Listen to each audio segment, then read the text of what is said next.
Para sa mahabang panahon ng spekulasyon, kumpirmado na po ang matagal nang inaabangang rematch ni na People's Champ Manny Pacquiao at Floyd Mayweather Jr. na gaganapin sa Setyembre sa Las Vegas.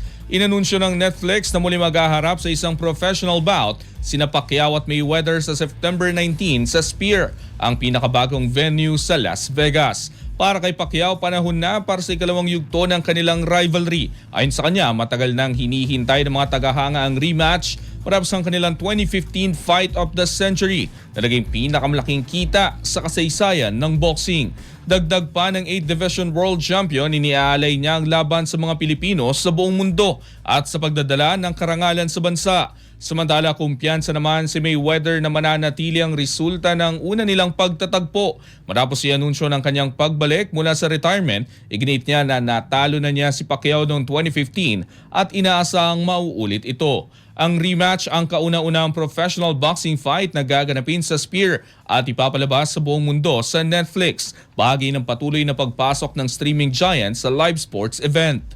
Mahigit isang dekada mula sa kanilang unang pagharap, muling magtatagpo ang dalawang icon sa isang labang inaasahang muling tututukan ng buong mundo sa mundo ng boxing.